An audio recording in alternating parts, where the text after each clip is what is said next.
Islam itu, demi Allah saya masuk Islam karena modal ini, modal Alkitab. Ketika saya belajar Islam itu, makanya kalau teman-teman mau, kosongkan dulu hati. Hatinya kita ini kita kosongkan. Ateis artinya, supaya kita bisa menerima Islam. Jadi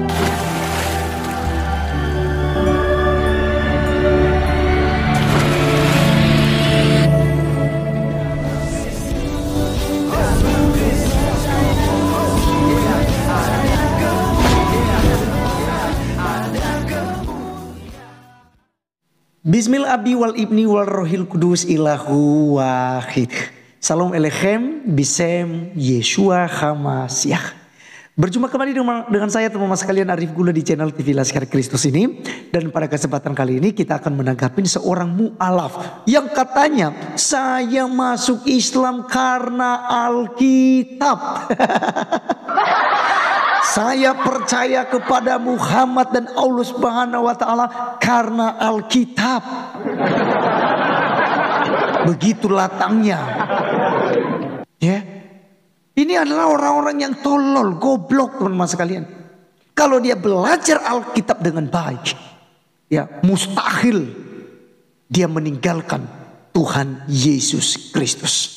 Karena Tuhan itu tidak bisa dibandingkan dengan Tuhannya yang sekarang. Ya. Dan yang paling lucunya, dia teman-teman sekalian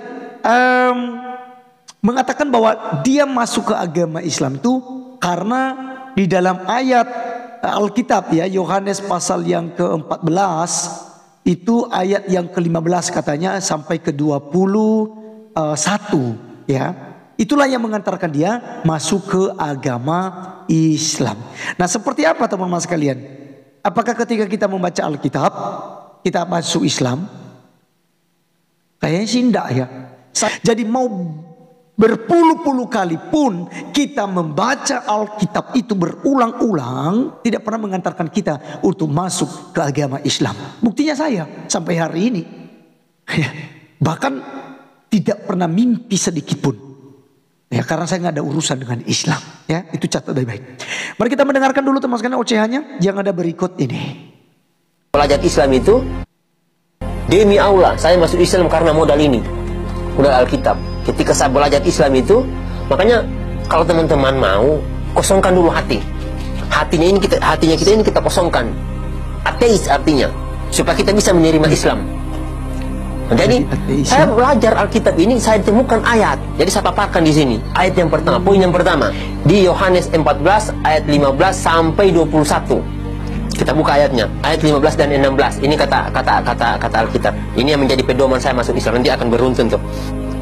Jikalau kamu mengasihi aku, kata Yesus, kamu akan menuruti segala perintahku. Ini kata Yesus ini. Jika kamu mengasihi Yesus, makanya saya ingin mengasihi Yesus. Saya ingin sayang kepada Yesus. Makanya kata Yesus kepada umatnya, jika kamu mengasihi aku, kamu akan menuruti segala perintahku. Aku akan minta kepada Bapa, dan ia akan memberikan kepadamu seorang penolong yang lain, penolong yang lain. Orang loh ini, orang yang Yesus maksud, supaya ia menyertai kamu selama-lamanya. Jadi kata Yesus, jika kamu mengasihi aku, kamu akan menuruti segala perintahku, dan aku akan meminta kepada Bapa, dan ia akan memberikan kepadamu seorang penolong yang lain supaya ia menyertai kamu selama-lamanya. Ini dalil yang pertama. Oke, teman-teman sekalian, itulah ocehannya dan perlu kita apresiasi. Baik, teman-teman, dia katakan bahwa demi Allah, aku masuk Islam karena Alkitab. Wow. Wow. Ya, memang ngeri ya teman-teman sekalian. Ya, saya sudah katakan tadi, saya berulang kali baca Alkitab. Saya tidak pernah ada niat secil pun, sedikit pun untuk masuk ke agama Islam. Karena kita bisa tahu justru ketika membaca Alkitab, tahu mana yang benar dan mana yang tidak benar, mana yang palsu dan mana yang asli, mana yang hanya mengklaim dan mana yang memang benar-benar kenyataan. Kita bisa bandingkan dan kita bisa memilah sendiri. Ya, jadi teman-teman sekalian, syarat masuk Islam yang pertama belajar Alkitab. Oke. Jadi untuk teman-teman Islam, Anda harus membaca Alkitab. Catat itu. Baca kitab Taurat, Zabur, dan Injil. Oke ya, harus. Kalau Anda mau masuk Islam yang sejati. Ya. Kedua, Anda harus mengasihi Yesus dan mencintai Yesus dengan membaca kitab-kitab Injil. Injil Matius, Markus, Lukas, dan Yohanes. Lalu Anda harus kuasai Yohanes 14 ayat 15 sampai 21. Maka dijamin Anda masuk neraka. Aduh, kok masuk neraka? Ya, Anda dijamin pindah agama. Nah, teman-teman sekalian, kita akan melihat ya. Dia mengutip Yohanes 14 ayat yang 15 tentang Yesus menjanjikan penghibur, yaitu roh kebenaran yang adalah Roh Kudus. Bahkan banyak yang mengklaim ya, ada beberapa ustadz yang mengklaim roh kebenaran ini ya, seperti Juma, Nander, itu mereka katakan itulah Muhammad. Ya, roh kebenaran itu adalah Muhammad. Tapi ternyata ketika kita lanjutkan membaca, itu bertentangan. Karena kalau itu Muhammad, bagaimana kemudian Muhammad tinggal di dalam kamu, ya? Dan juga kita tidak melihat dia. Dunia tidak bisa melihat dia dan tidak mengenal dia. Tetapi kamu mengenal dia sebab ia menyertai kamu dan akan diam di dalam kamu. Sekarang apakah Muhammad itu tidak dilihat oleh dunia? Ya kan? Nah, itu akan gugur. Ya, klaim bahwa roh kebenaran itu Muhammad, ya. Itu pertama. Yang kedua, teman-teman sekalian, di dalam Yohanes 14 ini adalah sebuah perkataan Yesus ya kepada para murid-muridnya bahwa dia akan ya mengutus ya roh kebenaran yang akan menginsafkan dunia, yang akan menyertai kita, yang akan membimbing kita, mengarahkan kita, dan memateraikan kita untuk menjadi milik Kristus untuk selama-lamanya. Kita lihat Yohanes itu ya ayat 15. Jikalau kamu mengasihi aku, kamu akan menuruti segala perintahku. Katanya aku mengasihi Yesus, maka itu sebabnya aku masuk ke agama Islam. Karena Islam sunat, Islam sholat, ya, Islam wudhu. Ya, kurang lebih seperti yang dilakukan oleh Yesus, ya, karena Yesus sujud ketika di Taman Getsemani, dia berdoa, lalu diklaim Yesus Muslim. Nah, untuk mengikuti agama yang benar harus mengikuti cara Yesus, ya.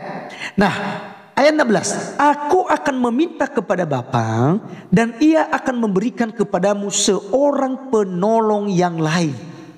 Ya, ini teman sekalian makanya juga ya aliran-aliran oneness, sabelianisme, modalisme, ini pahami ini baik-baik. Di sini sudah ada 3 pribadi di sini. Yesus Kristus akan meminta kepada Bapa sang sumber itu. 1 Korintus 8 ayat 6. Siapa Allah yang esa itu? Yaitu Bapa.